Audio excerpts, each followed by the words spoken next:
Eh, isang tao lang sila? Paano nangyari yun? Hindi ko rin alam. Pero yun yung sinasabi ng gut feeling ko eh. Ilang araw na ako nagmamatsyag. Yun talaga eh. Ano? Kain ko pa. Mag-research. Uy. Uy. Anong pinagbubulong ngayon dyan, ha? Ha? Ang seryoso kayo, ha? Sali niyo naman ako.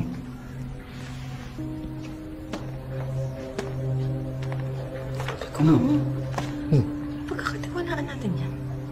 Pagkatiwalaan, ha? Ano? Huwag ka nang tago dyan, may mga kanta ka. Iniisip kasi ni RK, isang tao lang si Chairman, tsaka si Maestro. Oh. NR. No reaction. Greg. Hindi, kasi iisip ko rin yan. Napansin ko yung mga sugat niya noong isang araw. Doon din nasugat na si Chairman, eh. Sige. Ba't di mo sinabi ka agad? Kasi wala pa akong sapat na ebidensya. Kinikilabutan ako. Kitang-kita nga. Sabi ko sa inyo, tama sinasabi ko, di ba? Ano mas kilabutan ka pa? Meron pa. Ano? Nagkaroon ako ng pahantay na kasama niya si Mopsy. Ang right-hand man ni Chairman.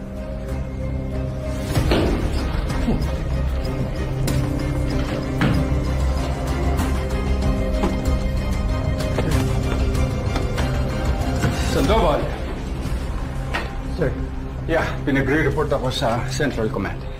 So I'm putting you in charge here. Okay? Yes, sir. Is everything okay? Yes, sir. Yes, sir. Ako na pang balik.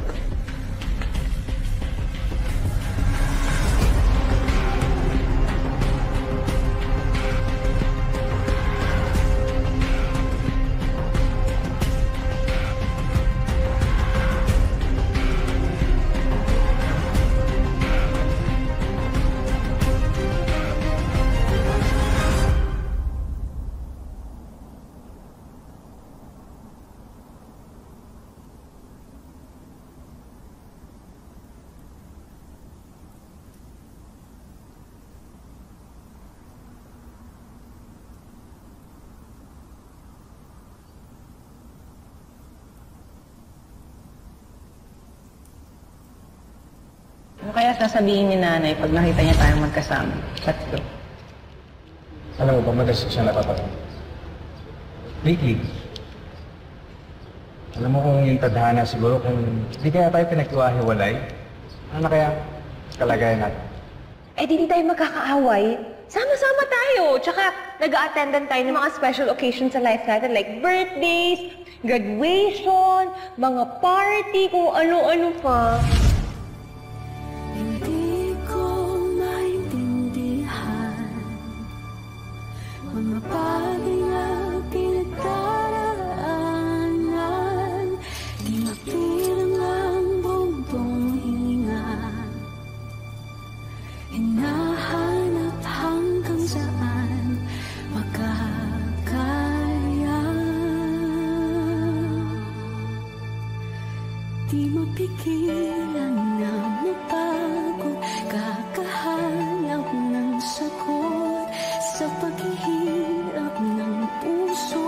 Kung simple lang ang hanap ko, lumikaya.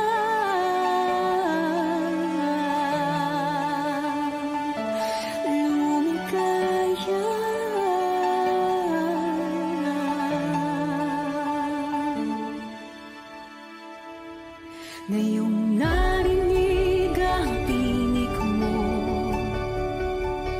tinawag ang aking puso, lumiwanag ang aking mundo,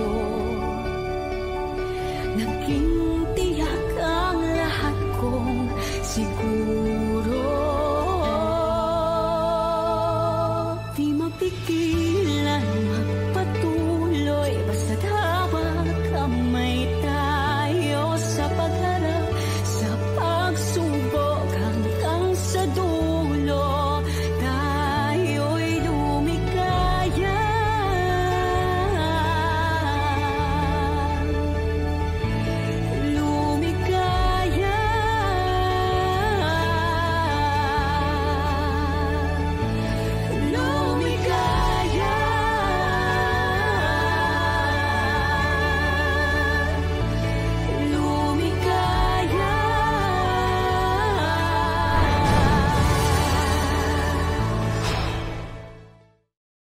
Mga kapuso, hindi niyo lang kami mapapanood sa TV, kundi pati na rin online. Pumunta na tayo'y magtatagpo, babawiin ang oras na Pagtapos matakot, lakas ng mga hamon.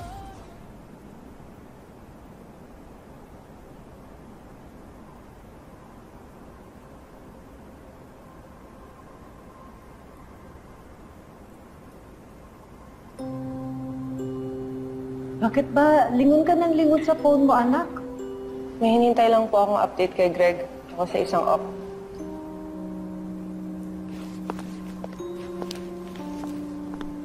Saan kayo galing?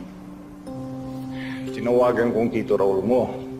Inasilip ko uli ang mga ebidensyang nakalap nila nung dumating ang mga Black Rose sa Buro ni Crystal. Hindi niyo naman po kailangan gawin yun. Gusto ko lang tumulong.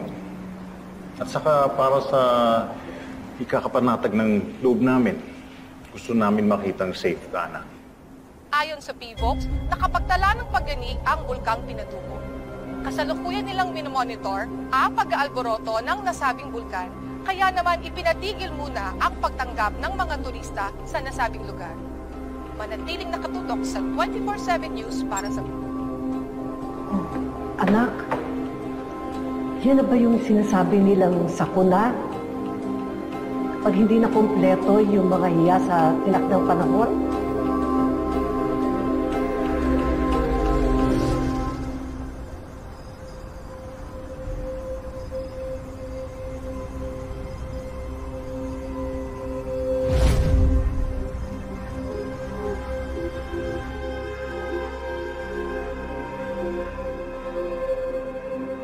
Matay na tayo sa ginagawa natin pag nalaman to ni Maestro. Hindi, huwag kang mag-alala. Gusto ko lang makasigurado. Mahirap na sa panahon ngayon. Hindi na natin alam kung sino yung mapapagkatiwalaan natin. Uy, pagkakatiwalaan mo ko ah. Oh, bakit? Wala naman ako sinabi ah. Ito, praning ka. Kung makatingin ka kasi. Kung hindi kita pinagkakatiwalaan, hindi kita isasama dito.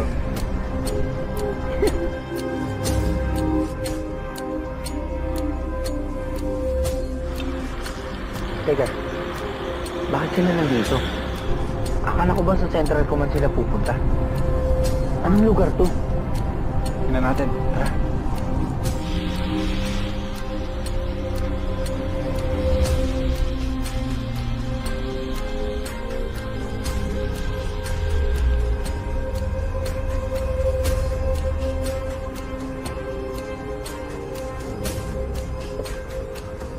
Click the subscribe button to watch the video. Click the subscribe button to watch the video. Click the subscribe button to watch the video.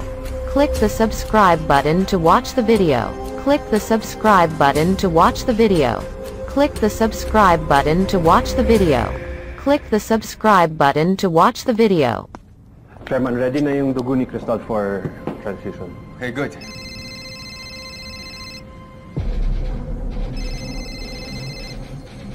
Hello? Hello po, sir. Tatanong ko lang po sana kung nasaan po kayo. Nasa office, bakit?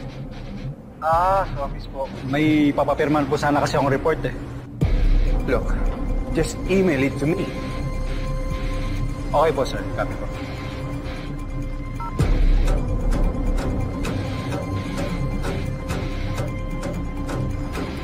Sa office daw, sir. Tingnan natin kung saan ang office eh. Tara!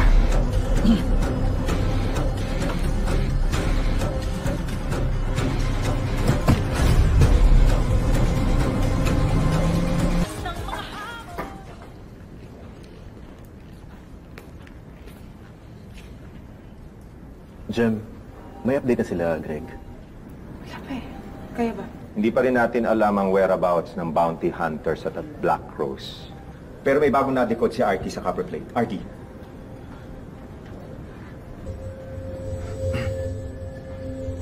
Sinasabi dito na lihim na nakipagkita si Ilokin kasama ang kailang inaing na si Perawat kay Kublun. Chini Egyaj Minichergin, Choginatad, Ildesh Zulref, hunet edlere. Uregunada silo unstegedj. Bodo naming sulj. Penaw. Patid ko ang pagkamuhi mo sa aking nakababatang kapatid, dakilang kublon. Inagaw niya rin sa akin ang pamumuno sa aming lupain na dapat lamang ay nararapat sa akin bilang nakakatanda niyang kapatid.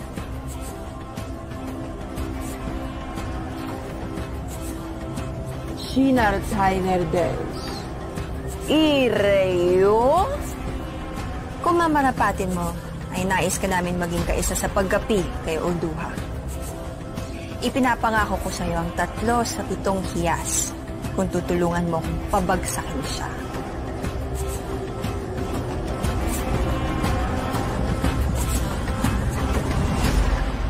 Sabi na nga ba may sabuatan eh. Alam mo, napakasama talaga ng ugali niya ni Ilokin eh. Such a cliche na history repeats itself. Alam mo, ito ang peg ni Onyx eh, si Ilokin.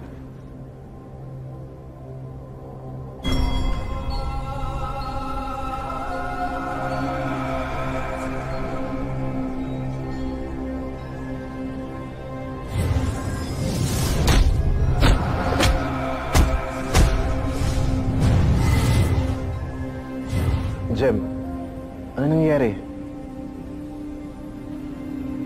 Nakita ko. Kasama kaming 3 magkapatid makipaglaban. Hindi na kami mag-away. Kasundo na kami. Seriously? Jem, paano mangyayari yun? Unang-una, wala si Crystal. Pangalawa, mortal enemy kayo ni Onyx.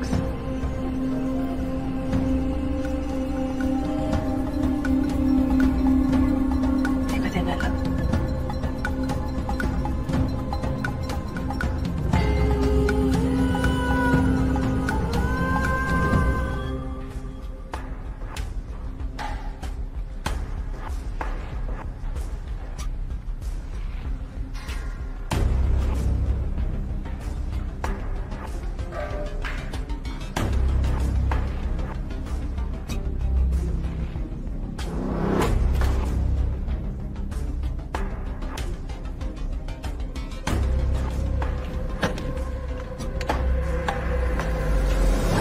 Sino kayo? Kami yung nag-a-apply ng mga bagong gwardiya. Apo. Bagong gwardiya? Oh, bakit may baril ka? Baril? Ako.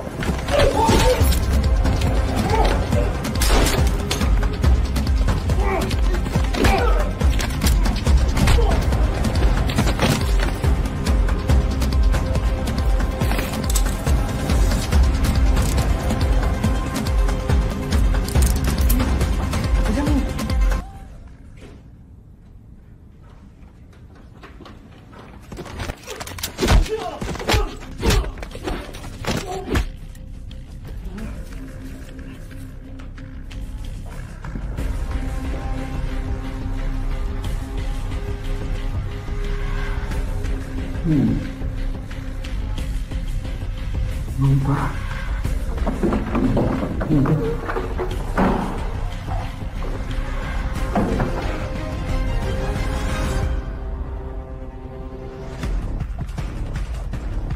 Crystal. Ano nangyari to?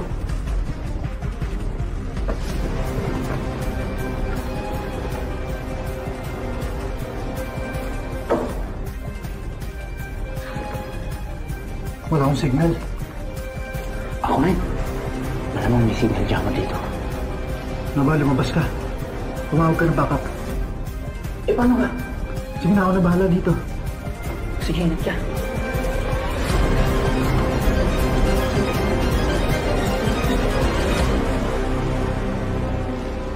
Basta na, hanapin kita. Hello, Nova. Nasaan na kayo? Hindi ko alam paano ipapaliwanag pero nakita namin ni Greg si Crystal. Buhay siya, Arky! Ha? Ito ang gabi ng pagtutuos! Ngayong gabi, dadanak ang dugo